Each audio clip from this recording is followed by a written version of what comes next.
On behalf of the organizing team, I am truly honored to welcome you to this ICCEHS virtual roundtable.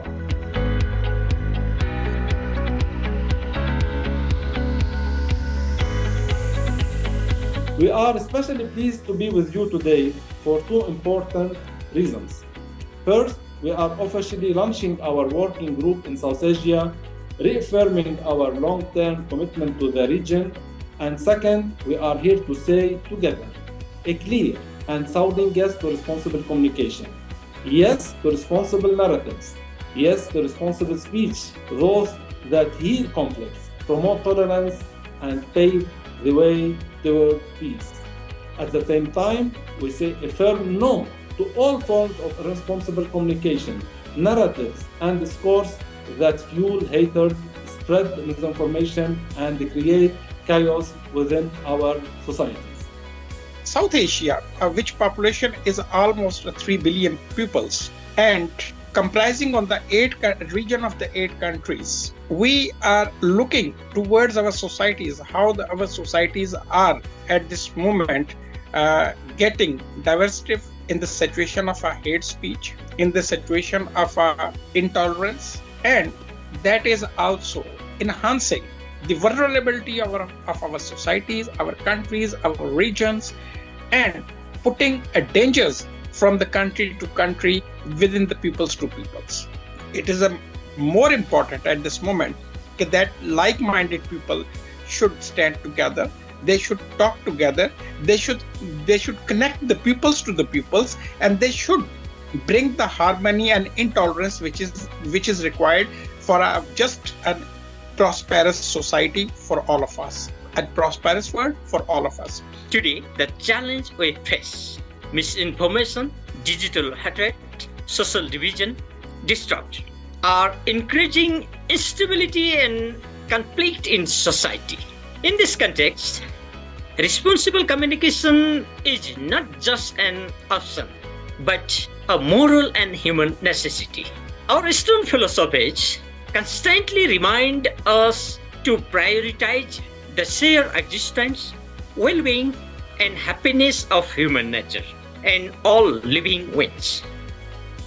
At UNESCO, we have long affirmed that access to timely, verified, and pluralistic information is not merely a convenience. It is actually a public good. It is a cornerstone of democracy. Responsible communication also fosters dialogue by enabling intercultural exchanges, bridging divides. UNESCO's framework for enabling intercultural dialogue, for example, promotes mutual understanding and social cohesion in post-conflict contexts. Our conflict-sensitive reporting programs, we train journalists to cover ethnic and religious tensions impartially, helping prevent escalation, support reconciliation, and enhance journalist safety. If we want to prevent conflict, we must intervene upstream. We must work to prevent, to detoxify public discourse, to understand the roots of the radicalization, and to actively counter narratives that legitimize hatred and exclusion. Let our words heal and not harm.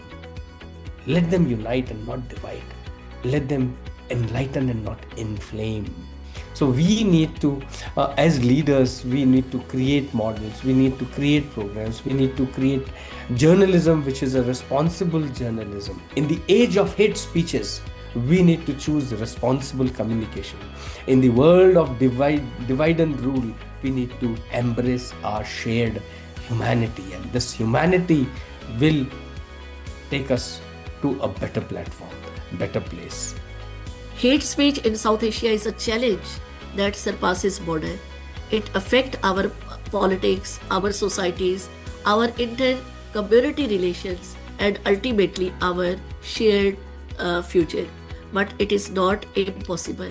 With informed policy, responsible communication, digital education, and courageous leadership, we can reduce the influence of toxic narratives, and we can build resilient societies where respect, tolerance, and mutual understanding prevail.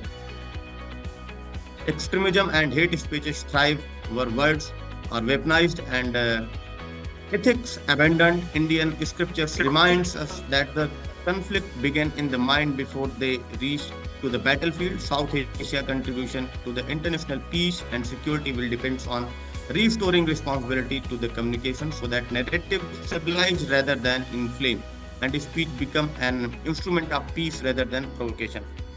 What is important is the way the things are being communicated. It should be targeted. It should be truthful. It should also have integrity. It means doing the right thing even if nobody is watching, which is very crucial, but seldom is practiced. Communication can be something which enables peace, also disable peace. It's like a double-edged sword. So it can also cause extremism, terrorism, and other hand, it can also prevent it. We are living in an age where the war is being regarded as a normality. The cooperation is increasingly perceived as a naivety. The trust building is becoming sidelined from major bilateral and multilateral relationships between both countries and regions.